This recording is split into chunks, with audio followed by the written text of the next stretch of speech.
صلی اللہ علیہ وسلم کے بارے میں حدیث مبارک ہے کہ شفا شریف کے اندر یہ واقعہ لکھا ہوا ہے کہ میرے آقا جیسا آگے دیکھتے ہیں. اچھا سرکار کا جسم تو کیسا اپنے جیسا تھا نا. قل انما انا بشر مثلکم کی روشنی میں کہ انسانیت ایک بشری جامع میں سرکار تشریف لائے تو سرکار کی ظاہر جو آنکھیں تھی وہ تو دو ہی تھی نا, پیچھے تو آنکھیں نہ تھی. ہمارے جہاں کان سرکار کے بھی کان مبارک وہیں تھے. یعنی باڈی کا جو اسٹرکچر ہے ہمارا, ہم تو سراپا نبی کے غلام ہیں, سراپا نبی کے غلام ہے. یعنی ہمارا جیسا جسم ہے ایسا جسم آقا کا نہیں تھا. آقا کا جسم تو نور اللہ نور ہے, جیسا آقا کا جسم ہے اس کی نقل اللہ نے ہم کو بنایا ہے. آقا کے جسم کی نقل ہمارا جسم ہے. تو شفا شریف کی حدیث میں کیا ہے کہ تمام انسان دیکھتے ایک سائیڈ ہے, ایک کی طرف دیکھتے نا, آگے دیکھنے کے لیے ہے. تو میرے آقا کے بارے میں حدیث کی روشنی یوں ہے کہ آقا جتنے کرنٹ سے آگے دیکھتے ہیں اتنی ہی برابر کرنٹ سے پیچھے بھی دیکھتے ہیں. حالانکہ آنکھیں تو آگے ہی ہے لیکن روشنی پیچھے بھی ہے آقا کی. اچھا آقا جیسے پیچھے دیکھتے ہیں ایسے ہی دائیں بھی دیکھتے ہیں, ایسے ہی بائیں بھی دیکھتے ہیں. اچھا ہمارے کو دائیں دیکھنا ہو تو دائیں گھومنا پڑے, ہمارے کو بائیں دیکھنا ہو تو بائیں گھومنا پڑے. ہمیں پیچھے دیکھنا ہو تو آگے نہیں دیکھ سکتے, بائیں دیکھنا ہو تو دائیں نہیں دیکھ سکتے, کیونکہ ہمارا ون سائیڈ ہے.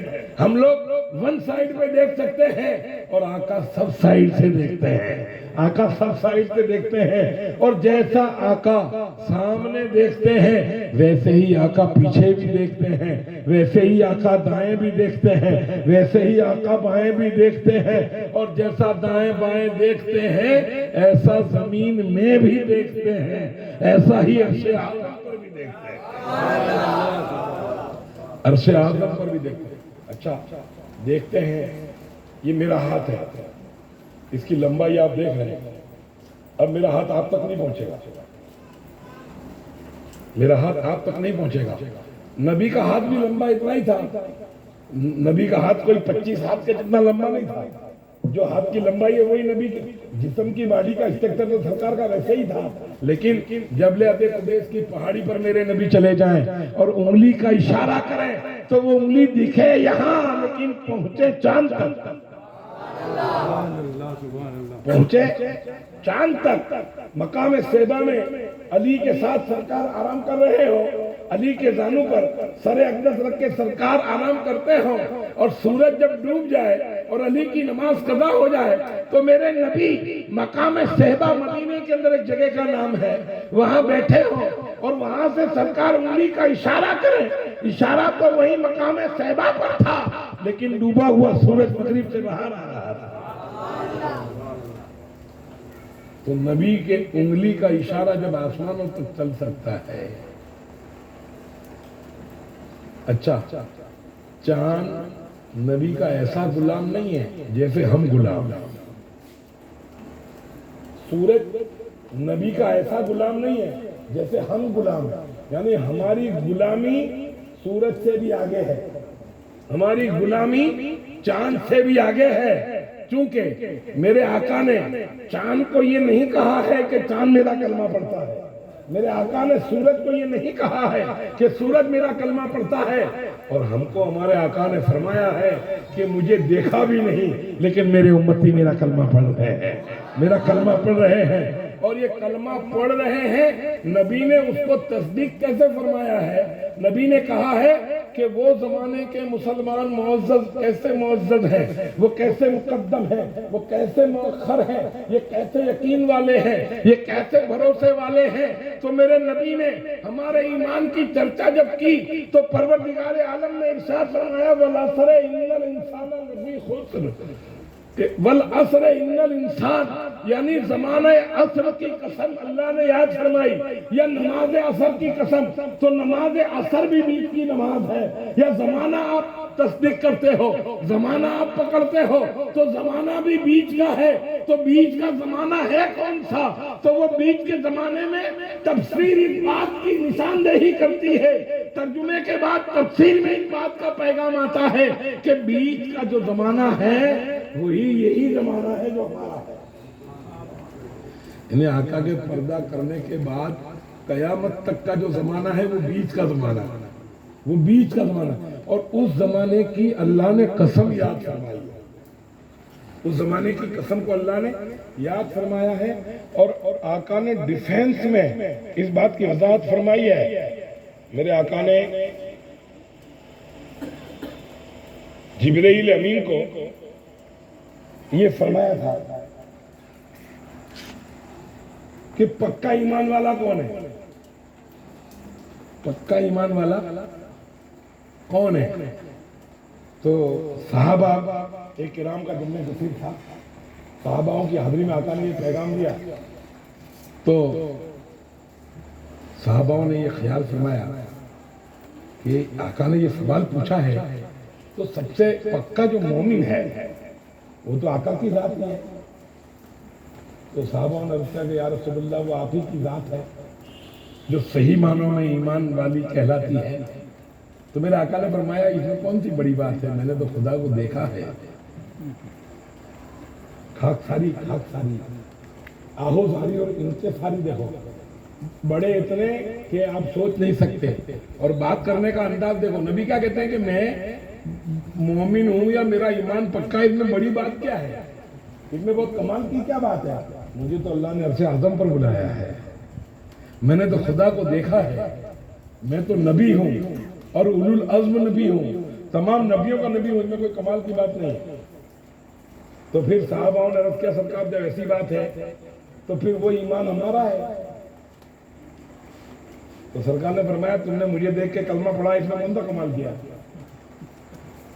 تم نے مجھے دیکھ کے کلمہ پڑھا، اس میں کون سا کمال ہے؟ میں تمہارے سامنے ہوں، تم مجھے دیکھتے ہو، تمہیں صحابیت کا مرتبہ ملتا ہے، تم کتنے اونچے ہو، تم کتنے بڑے ہو، اس میں کیا کمال ہو گیا کہ تم نے کلمہ پڑھا اور تم بڑے مومن بن گئے؟ اس میں کوئی کمال کی بات نہیں ہے۔ تو پھر فرشتوں نے عرض کیا یا رسول اللہ پھر تو وہ ہمارا ایمان ہے کہ ہم کوئی خواہش نہیں رکھتے اور ہمارے پاس ایمان کی دولت ہے۔ پروردگار کے محبوب نے فرمایا تم خدا کے قرب میں رہتے ہو، کون سے کمال کی بات ہے؟ تمہارا ایمان ہے۔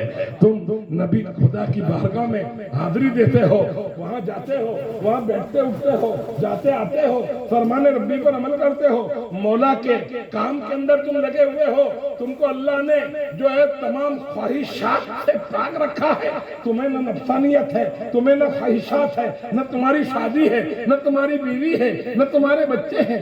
اس میں کون سا کمال ہے؟ اس میں کون سا کمال ہے کہ تمہارا ایمان بہت بڑا ہے، تم تو خدا کے قرب میں رہتے ہو۔ پھر صحابہ کرام نے کہا کہ آقا ہم نے آپ کا نام لیا تو یہاں جواب یہ ملا، ہم نے ہمارا نام لیا تو جواب یہ ملا، ہم نے فرشتوں کا نام لیا تو جواب یہ ملا۔ تو پھر صحیح معنوں میں وہ کون مومن ہے، وہ کون سے مومن ہے جن کا ایمان بڑا مضبوط ہے، وہ کون سے مسلمان ہے کہ جو بڑے قوی اور ہیکل ہیں؟ تو میرے نبی نے کہا وہ ایمان والے، مضبوط ایمان والے ہیں جنہوں نے مجھے دیکھا بھی نہیں اور کلمہ پڑھا ہے۔ ہم نے تو صدیق کو بھی نہیں دیکھا اور کلمہ پڑھا ہے، ہم نے فاروق کو بھی نہیں دیکھا اور کلمہ پڑھا ہے، ہم نے عثمان کو بھی نہیں دیکھا اور کلمہ پڑھا ہے، اور کئی حد تو بات یہ ہے کہ ہم نے تو حسین کو بھی نہیں دیکھا اور کلمہ پڑھا ہے، ہم نے تو 12 اماموں کو بھی نہیں دیکھا اور کلمہ پڑھا ہے۔ ارے یہاں تو حد یہ ہے ہم نے تو غوث کو بھی نہیں دیکھا اور کلمہ پڑھا ہے، ہم نے مخدوم کو بھی نہیں دیکھا اور کلمہ پڑھا ہے، ہم نے غریب نواز کو بھی نہیں دیکھا اور کلمہ پڑھا ہے، ہم نے مخدوم کارٹھا کو بھی نہیں دیکھا اور کلمہ پڑھا ہے، ہم نے علی میرا داتار کو بھی نہیں دیکھا اور کلمہ پڑھا ہے۔ تو میرے نبی نے کہا ان لوگوں کا ایمان کتنا مضبوط ہے جنہوں نے کچھ بھی نہیں دیکھا، صرف میرے بھروسے پر وہ لوگ مسلمان۔ یعنی سرکار نے اپنے ایمان کی تصدیق فرمائی وہ ایمان والے پکے ہیں، ہم ایمان والے پکے ہیں۔ ہم نے نبی کی بات پر اشہد ان محمد رسول اللہ آیا اور ہم نے انگلی اٹھائی اور چوم لی، کس کے کہنے پہ چوم لی؟ بس ہم نے سنا عالموں سے کہ صدیق اکبر نے انگوٹھے چومے ہیں آقا کے نام پر، ہم نے چومنا شروع کر دیے۔ جبرائیل امین نے چومے ہیں، ہم نے چومنا شروع کر دیے۔ سرکار کی بارگاہ میں فرشتے سلام پڑھتے ہیں، ہم نے سنا ہے دیکھا نہیں ہے، ہم نے کھڑے کھڑے سلام پڑھنا شروع کر دیا۔ سرکار کی بارگاہ میں مچھلیاں درود پڑھتی ہیں، ہم نے سنا ہے، ہم نے درود پڑھنا شروع کر دیا۔ اس قدر کامیابی کی دلیل ہے ہمارا اعتقاد اور ایمان ہے۔ اس لیے کبھی کبھی کیا ہوتا ہے کہ ہم کبھی راستہ بھٹک جاتے ہیں۔ امام حسین کی جو اسپرٹ ہے، جو محبت ہے، اس محبت میں اگر خرافات نہ ہو، یہ صرف تعزیہ رہے اور اس میں ڈھول نہ ہو، یہ تعزیہ رہے اور اس میں صرف نیازیں ہوں، یہ تعزیہ رہے اور اس میں صرف عقیدت ہو، آپ کے تعزیے میں امام حسین آئیں گے۔ راستہ بھٹکنے کی وجہ سے ہماری کوئی چیز، ہمارے پاس فریز نہیں ہے تو کھانا اتر جاتا ہے، ہمارے پاس جب تک فریز نہ تھا تو ہمارے سبزیاں بگڑ جاتی تھیں۔ صبح میں لوگ پانی کے برتن میں وہ سبزی کو رکھتے تھے اور پھر بھی اتر جاتی تھی، کھچڑی خراب ہو جاتی تھی، لہذا ہمارے پاس انتظام نہ تھا تو یہ سب چیزیں بگڑ جاتی تھی۔ تو بس ایسا ابھی ہمارے پاس ایمان کے رکھنے کے جو اسلحے ہیں، یہ تعزیہ ہے نا، تعزیہ۔ میں اگر کچھ کہوں گا تو پھر فتوے آنے شروع ہو جائیں گے آپ کے اوپر، تقریریں بھی پوری نہیں ہوگی، کہیں مجھے یہاں سے واپس سے چلے جانا پڑے۔ بڑا عجیب کیفیت ہے، ورنہ اعتقاد تو یہ ہے، ایمان تو یہ ہے کہ اگر صحیح معنوں میں اس تعزیے کو ہم نظر ایمان سے دیکھیں، ایمان کی نظر سے اگر اس تعزیے کو ہم دیکھیں، خرافات نہ ہو، تعزیے میں خرافات نہ ہو، تعزیے کے اندر دوسری غیر شرعی کوئی کام نہ ہو، تو یہ تعزیہ ہمارے ایمان کی دلیل ہے۔ لیکن اتر گیا کھانا، فریز نہیں ہے ہمارے پاس، کھانا اتر گیا، ہمارے کو ہوا لگ گئی دوسری زمانے کی، تو اب اس کے اندر اب رہا تعزیہ نام حسین کا، لیکن کام میاں بھائیوں کا، کام میاں بھائیوں کا یہ ہو گیا۔ تو جو چیز ہمیں اللہ کی طرف سے ملنی چاہیے تھی، جو بینیفٹ ہمیں ملنا چاہیے تھا، یعنی ہمارے ہفتے ڈیو ہو گئے تو لون میں جو ہم کو فائدہ ملنے والا تھا وہ نہیں ملا، اور باقی کے ہم گنہگار بھی بن گئے، باقی کے ہم میرے دوست تو بینک کے گنہگار بھی بن گئے، اب بیاج بھی ہم دیں، بٹاؤ بھی ہم دیں، اور ہمارے مکان کو سیل بھی لگا جائے، وہ لوگ مکان کو سیل بھی لگا جائے، اور قاعدے سے اگر ہم نے لون بھری ہوتی، قاعدے سے ہمارے ہفتے ڈیو نہ ہوئے ہوتے، تو آج ہم میرے دوست تمام بینکوں میں کھڑے رہنے کا ہمارے پاس وقار ہوتا، ہمارے پاس وقار ہوتا۔ تو جیسے دنیا داری کے اندر اگر ہم راستہ بھٹکتے ہیں تو ہمارا وقار ختم ہوتا ہے، اسی طریقے سے دین میں اگر ہم راستہ بھٹکتے ہیں تو ہمارے پاس جو عظمتیں آنی چاہیے وہ آنے میں رکاوٹیں آتی ہیں، وہ آنے میں رکاوٹیں آتی ہیں۔ ورنہ حسین کا عاشق، حسین کا عقیدت رکھنے والا، حسین نے تو کربلا میں یوں کہا ہے کہ غائبانہ طریقے سے قیامت تک میرے رسول کے امتی میرا نام لیوا ہوں گے، قیامت کے دن میں ان کی بخشش کا ضامن ہوں، قیامت کے دن میں ان کی بخشش کا ضامن ہوں میرے دوستو۔ اور رسول اللہ نے یہ تو ہم ہیں کہ اپنے مطلب سے زندگی گزارتے ہیں، کیونکہ ہمارے گھر کا پورا نہیں ہوتا، ہم دوسروں کا کام پورا کر لیں گے۔ ہم اپنی ہی بخشش کے مادھوں میں پڑے ہیں، دوسرے کی بخشش ہم کہاں سے کروائیں، دوسرے کی بخشش ہم کیسے کروائیں؟ ہم اپنے ہی بخشش کے مادھوں میں ہیں۔ وہ تو رسول کا گھر ہے، وہ رسول کا گھرانہ ہے کہ اپنے لیے نہیں اوروں کے لیے بھوکے رہ گئے، اور قیامت تک آنے والے مسلمانوں کا بوجھ اتار دیا امام حسین نے۔ اور میرے دوستو، فاطمہ نے یہ وعدہ کیا ہے، فاطمہ نے یہ وعدہ، اور ہماری بھاشا میں تو میں آپ کو یوں کہوں کہ خدا کی بارگاہ میں فاطمہ کا چیلنج، فاطمہ نے چیلنج کر دیا ہے اللہ کی بارگاہ میں کہ قیامت کا دن ہوگا اور روز محشر ہوگا، کائنات کا چپا چپا جہاں ایک جگہ حاضر ہوگا، ہر انسان اپنی نفسی کے عالم میں ہوگا، انسان اپنے گناہوں کے اندر تربوڑ ہو جائے گا، انسان اپنے نامہ اعمال کو لے کر کے اللہ تعالیٰ کی صدائیں لگاتا ہوگا، پانی پانی پانی دنیا کرتی ہوگی، ایک نیکی بیٹی ماں کو دینے کے لیے تیار نہ ہوگی، ایک نیکی بیٹا باپ کو دینے کے لیے تیار نہ ہوگا، ایک نیکی باپ بیٹے کو دینے کے لیے تیار نہ ہوگا، وہاں کوئی کسی کا پرسان حال نہ ہوگا، وہاں کوئی کسی کا مددگار نہ ہوگا، وہاں کوئی کسی پر رحم کرنے والا نہ ہوگا، وہاں کوئی کسی کا ہمدرد نہ ہوگا، وہاں کوئی کسی کا سائے دار نہ ہوگا، وہاں کوئی کسی کا قریبی نہ ہوگا۔ ایسے حالات میں فاطمہ عرض کرتی ہے پروردگار میں تیرے عرش کے پائے کو پکڑوں گی، اور جب تک میرے حسین کی شہادت کو میں معاف نہیں کروں گی، جب تک میرے آقا کے امتیوں کو پورا کو تو بخش نہ دے۔ اللہ اکبر، یا رسول اللہ زندہ باد۔ آپ ذرا اندازہ لگائیں، ہم اپنا نہیں کر سکے، رسول اللہ کے گھر والوں نے قیامت تک ہماری ذمہ داری لے لی، قیامت تک ہم نے حسین کو دیکھا نہیں اور ذمہ داری لے لی۔ میرے دوستوں، اس حسین کی بارگاہ میں نیکی کرنے کی جگہ پر اگر کوئی بدگمانی سے ہمارے سے کوئی گناہ ہو جاتا ہے تو یہ کتنی بڑی ہماری جہالت ہو رہی ہے، وہ کتنی بڑی ہماری آنکھوں میں غفلت کا پردہ ہوگا۔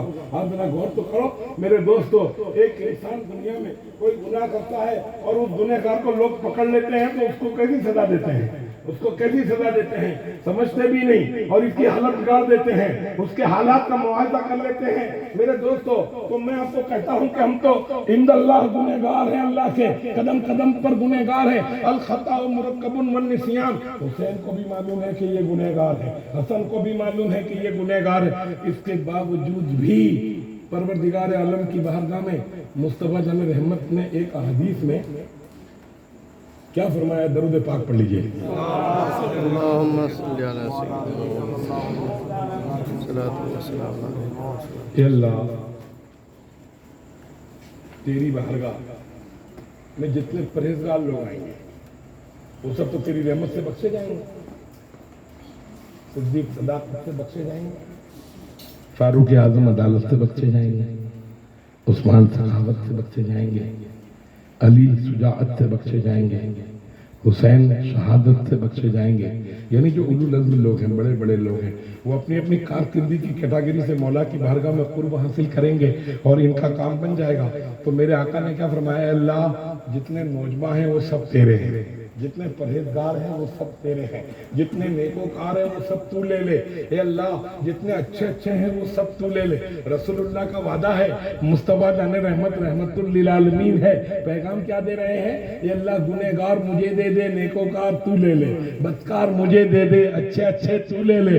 جتنے بڑے بڑے ہیں وہ تیرے اور جتنے گنہگار ہیں وہ میرے، اس لیے کہ میں رحمت للعالمین ہوں۔ اور ان گنہگاروں کے انتظام کے لیے میں نے صدیق کو صداقت دی ہے، میں نے فاروق اعظم کو عدالت دی ہے، عثمان کو سخاوت دی ہے، علی کو شجاعت دی ہے، حسین کو شہادت دی ہے، غوث اعظم کو غوثیت عطا فرمائی ہے، غریب نواز کو خلت عطا فرمائی ہے، اللہ کے ولیوں کو من النبیین والصدیقین والشہداء والصالحین وحسن اولئک رفیقا کہہ کر ان کو یہ ساری عظمتیں اس لیے دلوائی ہیں کہ تیرے گنہگار بندوں کا ڈیفینس ہو۔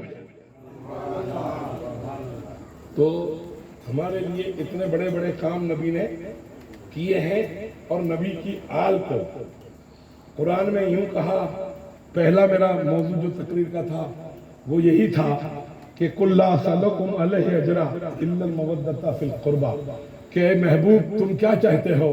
تو نبی نے عرض کیا، مولا میں یہ چاہتا ہوں کہ مجھے تو جو دینا چاہتا ہے اس کا بدلہ یہ ہے کہ میری آل کے ساتھ لوگ محبت کریں، میری آل کے ساتھ لوگ محبت کریں، میری آل کے ساتھ حسن سلوک کریں، ساداتوں کے ساتھ حسن سلوک کریں۔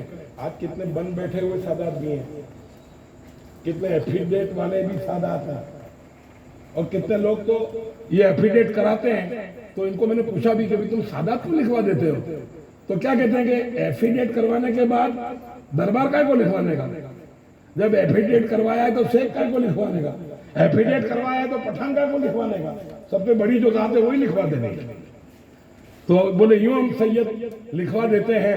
میں کہتا ہوں آپ ذرا غور کریں کہ اللہ تبارک و تعالیٰ کے محبوب کی شان کیسی ہے کہ ان کی آل کے لیے اگر جو سادات ہیں وہ تو ہیں ہی ہیں، ان سادات کی نسبت میں جو لگے رہے، حسین کا عشق کرنے والے تمام حسینی ہیں، تمام حسینی۔ اچھا حسینی ہو تو خالی گھراتے محلے میں آپ حسینی ہو؟ حسینی ہو تو آپ خالی بڑودہ میں حسینی ہو ایسا نہیں ہے، آپ حسینی ہو تو قبر میں بھی آپ حسینی ہو، آپ حشر میں بھی حسینی ہو، میدان محشر میں بھی آپ حسینی ہو، اور قیامت کے دن بھی حسین آپ کو یاد رکھیں گے۔ تم حسین کو، اچھا حسین کی تو پہچان اتنی مدلل ہے کہ جس کنڈکشن میں حسین شہید ہوئے ہیں اسی کنڈکشن میں حسین کربلا سے وہاں میدان محشر میں آئیں گے۔ وہ قافلہ ایسے ہی آئے گا جیسے کٹا ہے، جیسے بازو کٹے ہیں، خون نکلا ہے، جیسے ان کے کپڑے جس حالت میں تھے ایسے ہی کنڈکشن میں وہ آئیں گے۔ بتاؤ جب یہ قافلہ ایسی صورت میں میدان محشر میں جب آئے گا تو پھر کیا ہوگا؟ صرف اتنا ہی مقصد ہے انعقاد بزم محشر کا، صرف اتنا ہی مقصد ہے انعقاد بزم محشر کا کہ شان محبوبی دکھائی جانے والی ہے، شان محبوبی دکھائی جانے والی ہے۔ لہذا دوستو سیدنا علی المرتضیٰ جس کی شان قرآن بیان کرے، جس کی شان نبی بیان کرے، جس کی شان خود خدا بیان کرے، میرے دوستو بڑا اونچا پیغام ہے، بڑی اونچی شان ہے علی کا۔ میں نے آپ کو بتایا کہ علی نے جو اسلام قبول کیا ہے وہ کتنی شان والا اسلام ہے، وہ کتنا میرے دوستو کامیاب اسلام ہے، جس نے کلمہ پڑھ کر کے زندگی میں کبھی کوئی ایسا گناہ کے مرتکب آپ نہیں ہوئے، کہیں شرک و بدعت میں آپ نے اپنا وقت نہیں گزارا۔ یعنی وہ زمانہ تو ایسا ہی تھا کہ لوگ چاروں طرف مورتی کی پوجا کرتے تھے، لیکن اس کے باوجود بھی علی کو اللہ نے بچایا تھا، علی کو اللہ نے پاک و صاف رکھا تھا ایسی سب چیزوں سے۔ وہ علی نے جب اسلام قبول کیا اور اسلام قبول کرنے کے بعد اللہ نے جب آپ کو وہ عظمتیں عطا فرمائی، وہ برکتیں عطا فرمائی، وہ حلم عطا فرمایا، وہ بردباری عطا فرمائی، وہ صبر و تحمل عطا فرمایا۔ علی قرآن پڑھتے تھے، قرآن ابھی حافظ قرآن پڑھتے ہیں، عثمان صاحب قرآن پڑھتے ہیں، ہم کو کتنا تعجب ہوتا ہے کہ ہم کو علم ترا سے لے کر کے والناس تک کی صورتیں یاد نہیں ہیں۔ کتنے مسلمانوں کو تو سورہ اخلاص یاد نہیں، سورہ فاتحہ یاد نہیں، لیکن ایک بندہ ایسا ہے جسے 30 پارے یاد ہیں تو ہم اس کی عظمت کرتے ہیں۔ رفیق صاحب کو پورا قرآن یاد ہے، ہم تعجب کرتے ہیں قرآن یاد ہے۔ تو حضرت فاطمہ نے شادی کے بعد کیسی باتیں ہوتی تھی، علی سے بات کی، فاطمہ نے علی سے بات کی۔ ہماری بچیاں بات کرتی ہیں ان کے شوہروں سے تو کل کون سی پکچر میں جانے کا ہے وہ بات ہوتی ہے، کل کہاں دعوت کھانے جانے کا ہے وہ بات ہوتی ہے، کل کہاں اجمیر جانے کا ہے وہ باتیں ہوتی ہیں۔ فاطمہ نے علی سے ایک بات کہی، کیا بات کہی کہ حضور ایک بات پوچھنی ہے لیکن بڑا ادب کا مقام ہے، ایک بات پوچھنی ہے لیکن بڑا ادب کا مقام ہے۔ علی نے فرمایا پوچھو کیا پوچھنا چاہتی ہو فاطمہ، کیا کہنا چاہتی ہو؟ تو فاطمہ نے بالکل دھیرے سے عرض کیا۔ فاطمہ کا وتیرہ کیا تھا؟ فاطمہ جب اپنے والد صاحب رحمت للعالمین کے گھر سے اپنے گھر جب گئی تھی تو سونے کے کنگن پہن کے نہیں گئی تھی، چاندی کے چپل پہن کے نہیں گئی تھی، میرے دوست تو بڑے حیت کے جوڑے آپ کے نہیں تھے، بلکہ فاطمہ ہاتھ میں قرآن اور آنکھوں میں رسول کی محبت لے کر گئی تھی، قرآن لے کر اپنے گھر گئی تھی۔ تو قرآن لے کر جب اپنے گھر گئی تو فاطمہ کا کام کیا تھا؟ گھر کا کام کرنے کے بعد کوئی بحث نہیں، کوئی بات نہیں، کوئی فالتو ٹائم نہیں، سیدھا قرآن لے کے پڑھنے بیٹھنا اور قرآن کی پڑھائی کرنا، چکی پیستے پیستے قرآن پڑھنا۔ اب چکی پیستے پیستے جو ماں قرآن پڑھتی ہو اور اس آٹے کی روٹی حسین نے کھائی ہو، وہ حسین کیسا وفادار ہوگا، وہ حسین کیسا کامیاب ہوگا۔ لہذا فاطمہ الطاہرہ کا انداز تھا، آپ نے قرآن پڑھنے کا آپ کا وتیرہ تھا، آپ نے علی سے دھیرے دھیرے پوچھا کہ علی کافی دن گزر چکے ہیں، میں نے آپ کو قرآن پڑھتے نہیں دیکھا، آپ قرآن نہیں پڑھتے؟ علی کو جلال آنا چاہیے تھا نہیں؟ ابھی کوئی حاجی صاحب نماز پڑھنے کا ان کی بیوی یوں کہے کہ آپ نماز نہیں پڑھتے تو حاجی صاحب ڈنڈا لے کے کھڑے ہو جائیں۔ ہمارے تو نماز پڑھنے والے کو کوئی پوچھ بھی بیٹھا نا کنارے پر کہ بھائی کہاں جاتے ہو، جو تو نہ تھی ٹوپی چھے۔ ہماری طبیعت علی کی شان ہے۔ علی کو فاطمہ نے پوچھا تو علی کو جلال نہیں آیا، بلکہ علی نے دھیرے رہ کے مسکرا دیا، دھیرے رہ کے مسکرا دیا. مسکرا کر کے علی نے فرمایا فاطمہ اچھا ایسی بات ہے تو ایک کام کرنا کل صبح میں قرآن پڑھتے دیکھ لے. کل صبح میں مجھے قرآن پڑھتے دیکھ لینا. ایسا فاطمہ کو میرے آقا علی نے فرمایا. تو وہ دیکھ لینا. اس انتظار میں پوری رات فاطمہ سوئی نہیں. کب صبح ہو اور کب علی کو قرآن پڑھتے دیکھو.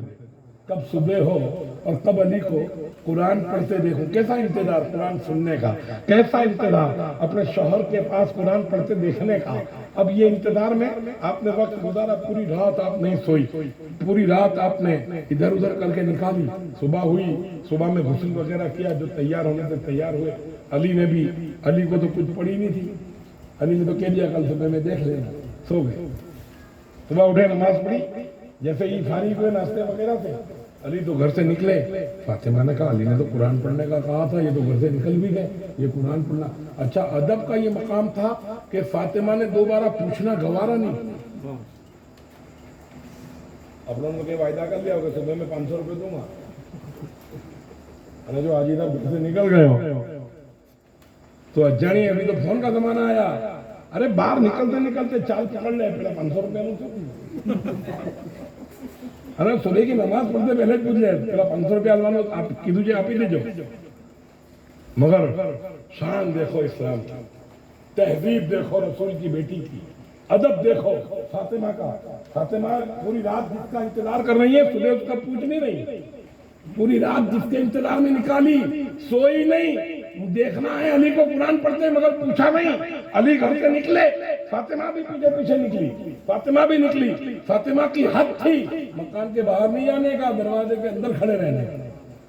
کیونکہ کبھی سورج نے کہ چاند نے فاطمہ کے چہرے کو نہیں دیکھا. یہ ادب کا مقام تھا. علی بھی ٹیڑھی نظر سے دیکھتے تھے کہ فاطمہ بھی دیکھ رہی ہیں, فاطمہ بھی پیچھے پیچھے آ رہی ہیں, اور اس نے ابھی تک قرآن پڑھنے کا پوچھا نہیں ہے. علی کو یہ معلوم تھا, مگر علی بھی نہیں کہتے کہ فاطمہ رک جاؤ میں تمہیں قرآن سنا دیتا ہوں. بس فاطمہ انتظار کے اندر کھڑی ہے. علی گھوڑے کے پاس چلے آئے, علی دلدل کے پاس چلے آئے.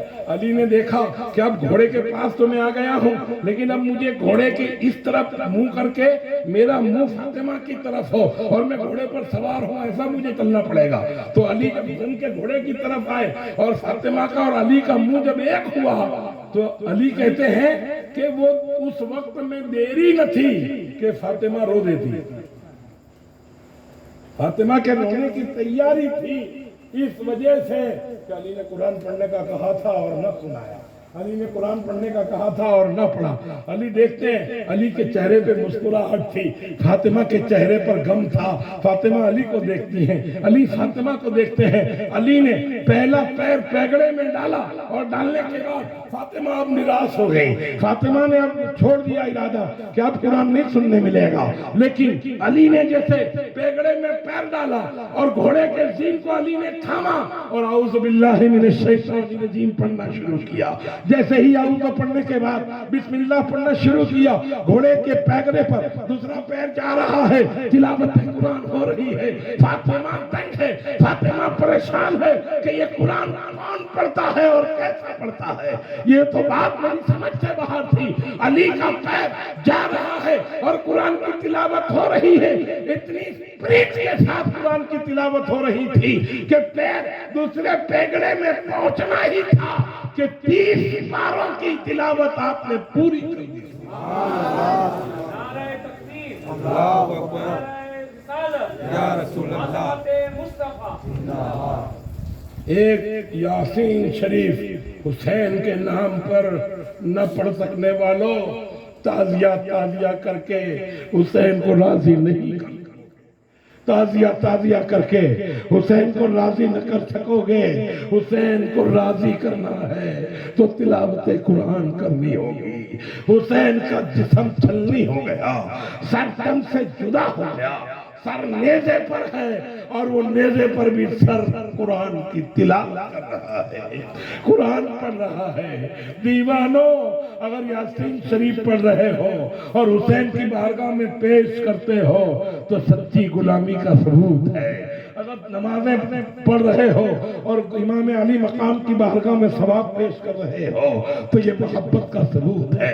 روزے رکھ رہے ہو اور حسین کی بارگاہ میں خیرات پیش کرتے ہو تو یہ محبت کا ثبوت ہے. غریبوں کو کھانا کھلاتے ہو اور میرے دوستو یہ نظر و نیازیں پیش کرتے ہو یہ محبت کا ثبوت ہے. صرف ایک ڈھول بجا لینا ایک تعزیہ لے کے چل لینا امام حسین کی محبت کا ثبوت نہیں ہے. یہ کام تو اوروں نے بھی کیا ہے, یہ کام تو غیروں نے بھی کیا ہے. عاشقوں اس کام کے ساتھ تمہیں روزے بھی رکھنے ہوں گے, تمہیں تلاوت قرآن بھی کرنی ہوگی, تمہیں غریبوں کا لحاظ بھی رکھنا ہوگا, تمہیں پڑوسیوں کی ادب بھی رکھنا ہوگا, تمہیں ماں باپ کی خدمت بھی کرنا ہوگی, تمہیں بزرگوں کی تعظیم بھی کرنا ہوگی. اور جب تم یوں زندگی گزارو گے تو تمہارے مرنے تک تمہاری قبر میں اجالا ہی اجالا ہوگا, تمہاری قبر میں رحمت ہی رحمت ہوگی, تمہاری قبر میں برکت ہی برکت ہوگی. شرط یہ ہے کہ حسین کو راضی کرنا پڑے گا اور حسین کی رضا صرف تعزیے میں جانے سے نہیں ہے, حسین کی رضا حسین حسین کہہ لینے سے نہیں ہے. آپ درود پڑھو اور حسین کی بارگاہ میں پیش کر دو, نبی کا صدقہ مانگو اور حسین کی بارگاہ میں پیش کر دو. یہ تم نے اگر کر لیا تو قیامت کے دن حسین ہماری بخشش کے ضامن ہے.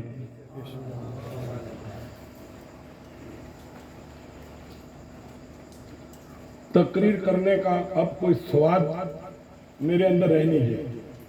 سنو, اب میں تقریر محنت سے مجھے کرنی ہوتی ہے, میری بھی اب عمر ہے, میری بھی طبیعت ہے, یہ تو بہت دنوں کی پیاس میری اور تمہاری, اس لیے میں بجانے کے لیے آ گیا ہوں. ورنہ اب وہ ہمت نہیں ہے کہ تقریر کرنے کے لیے 500 کلومیٹر جانا, وہاں 3 گھنٹے 4 گھنٹے تقریر کرنا اور واپس آنا بہت مشکل کا کام ہے. میرے سامنے جوان جو بچے تھے ابھی ان کے چہرے پہ بڑھاپے کے آثار نمودار ہو گئے, تو پھر میری بھی تو زندگی ہے, پھر میرا بھی تو وقت جا رہا ہے. بہرحال تو یہ باتیں بیکار نہ چلی جائیں, یہ بڑے دکھے دل کی صدا ہے, اس صدا کو بیکار نہ جانے دیں. اور جو نہیں آتے ہیں یہ ان کی مرضی ہے, لیکن آپ سنتے ہو تو وہاں تک یہ باتیں پہنچا دیں, آپ جانتے ہو تو یہ باتیں اپنے گھر تک پہنچا دیں. اور یہ بات اگر پہنچ جائے گی تو یہ گنہگار کی زبان قیامت کے دن تمہارے کام کا اثاثہ بن جائے گی. اس بات کا لحاظ رکھو, اس بات کا دھیان رکھو میرے دوستو. لہذا سیدنا علی المرتضیٰ رضی اللہ تعالیٰ عنہ کرامت سے قرآن پڑھتے تھے, کرامت سے قرآن پڑھتے تھے. ورنہ 10 منٹ بھی نہیں ہوتے گھوڑے پر بیٹھنے میں, اتنی دیر میں پورے قرآن کی کوئی تلاوت ہوتی ہے. شریعت تو کہتی ہے کم سے کم قرآن کی تلاوت میں 3 دن ہونے چاہیے. سبینہ ہوتا ہے, سبینہ وہ بھی 3 دن میں پورا ہوتا ہے, 3 راتوں. ایک ہی رات میں سبینہ کرنے والے سبینہ کرتے بھی ہیں, لیکن وہ موضوع نہیں ہے, یہ بات موضوع نہیں ہے. موضوع تو یہ ہے کہ 3 راتوں میں ہی سبینہ پورا ہو, 1 سے 10, 10 سے 20 اور 20 سے 30, اس طریقے سے سبینہ ہو تو وہ سبینہ. کوئی حافظ اگر قرآن پڑھتا ہے تو اس کو بھی یہ اجازت نہیں ہے کہ 1 دن میں قرآن پورا کر لے, اس کو بھی 3 دن میں قرآن پڑھنے کا حکم ہے. لیکن ایک علی کی شان ہے کہ جو گھنٹوں میں نہیں منٹوں میں قرآن پورا ہو رہا ہے, منٹوں میں نہیں سیکنڈوں میں قرآن پورا ہو رہا ہے. کرامت سے آپ قرآن پورا کرتے ہیں, آپ کی کرامت تھی. اب جس کی کرامت قرآن پڑھنے میں ہو اس کی زندگی گزارنے میں کیا کرامت محتاج ہوگی, اور کرامت کا وہ کیا محتاج ہوگا جو قرآن کرامت سے پڑھے. حلم اور بردباری, صبر. اب اتنا بڑا انسان رسول جسے ایکسپٹ کر لے, عظمت تو ہے نا. خلافت میں 4تھا نمبر ہے آپ کا, بے شک اس میں کوئی شک کی گنجائش نہیں ہے. خلافت کا ایک بہت تاریخ ہے خلافت کی. کبھی موقع ملے گا اللہ چاہے گا تو میں آپ کو بتاؤں گا کہ صدیق کی صداقت کے ساتھ یہ خلافت کا ترتیب کیسے ہوئی. تو حضرت علی کی 4تھے نمبر کی خلافت ہے, لیکن علی مشورے میں سب سے پہلے نمبر ہے. صدیق بھی مشورے کے بغیر کام نہیں کرتے, یعنی کوئی بھی قانون نافذ کرنا ہو تو علی کے بغیر قانون نافذ نہیں ہوتا تھا, علی کا مشورہ اس قانون میں ضروری ہوتا تھا.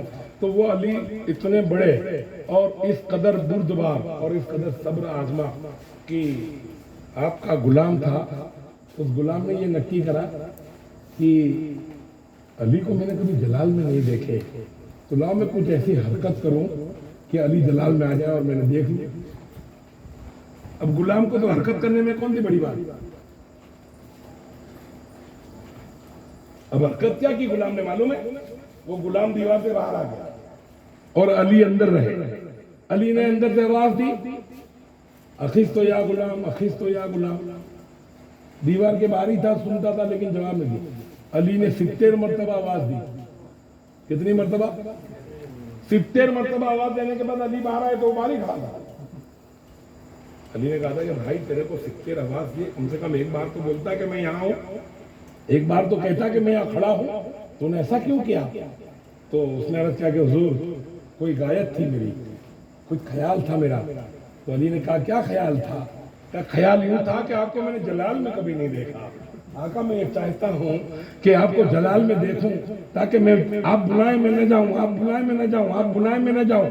ظاہر بات ہے فطری تقاضا ہے, انسان گرم ہوگا, اس کا غصہ جائے گا تو آپ کا دماغ تیز پہ آئے گا. آپ جلال میں ہوگے, جلال میں آپ کی صورت کیسی لگتی ہے وہ دیکھنا چاہتا تھا. علی بہت مسکرائے اور علی نے کیا کہا, میں نے تجھے زندگی تک آزاد کر دیا, میں نے تجھے زندگی تک آزاد کر دیا. جیسے ہم کو نوکری میں سے نکال دیا ایسا نہیں, ہم نے تجھے آزاد کیا اور ایسا آزاد کیا کہ جب تک تیری حیاتی ہے تیرا کھانا پینا خرچہ میرے ذمے, کھانا میرے گھر, پہننا میرے گھر, غلامی میرے گھر نہیں. تو نے میرے بارے میں ایسا سوچا, جب میں تجھ پہ خوش ہو گیا. تو غلام کہتا ہے کہ ابھی تو آپ خوش ہو گئے, جلال میں کہاں ہے؟ جلال میں تو آئے نہیں. تو علی کہتے ہیں کہ میرا جلال اتنا سستا نہیں ہے کہ میرا غلام مجھے جلال میں لا دے, میرا غلام مجھے جلال میں لا دے. میں اللہ اور اللہ کے رسول کے منافقوں کے سوا کبھی جلال میں نہیں آتا. ان غداروں کی وجہ سے مجھے جلال آتا ہے جو نبی کے بارے میں غلط بولتا ہے, جو اللہ کی بارگاہ میں غلط بات بھی کرتا ہے, اس کے بارے میں مجھے جلال آتا ہے. مجھے کسی دوسرے اہل کی بارگاہ میں جلال نہیں آتا, کیونکہ جلال کرنے سے شیطان خوش ہو جاتا ہے اور اللہ ناراض ہو جاتا ہے. تو میں اتنی چھوٹی چھوٹی باتوں میں اللہ کو ناراض کرنا تھوڑی چاہوں گا. میں جو ہے آپس میں رحم دل ہوں, میں آپس میں رحم دل ہوں, میں منافقوں کے لیے سخت ہوں, میں یہودیوں نصرانیوں کے لیے سخت ہوں. لہذا اے غلام میں نے تجھے معاف کر دیا, میں نے تجھے معاف کر دیا. تو علی کیا صبر, کیسا صبر تھا. آپ نے دیکھا اتنا بڑا شخص اور اتنا پریشان کرنے کے بعد اتنی خوشی کہ تو نے میرا ایسا امتحان لیا, جا میں نے تجھے آزاد کر دیا.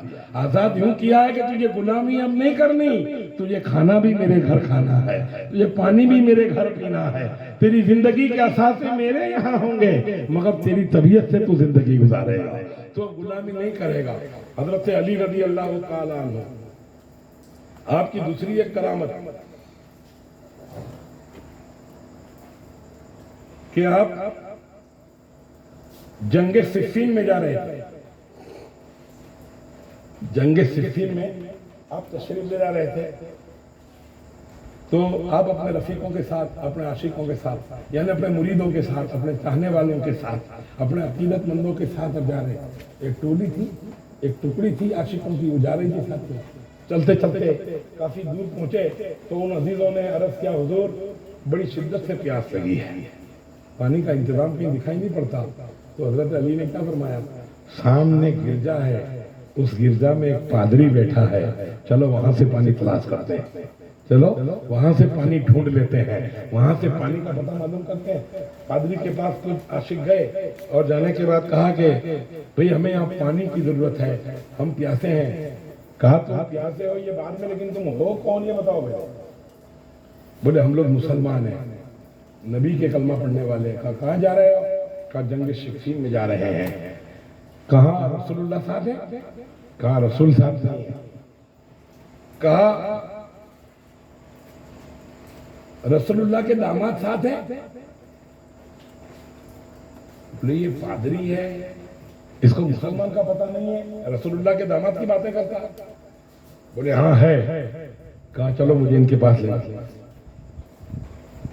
علی کے پاس گئے, پادری نے ملاقات کی, پوچھ پرچھ کی کہ آپ کون ہیں. تو حضرت علی نے پورا سجرہ بتایا کہ میں یہ ہوں, سرکار کا داماد ہوں, ابو طالب کا بیٹا ہوں, عبد المطلب کا پوتا ہوں, میں رسول اللہ کا بھائی ہوں.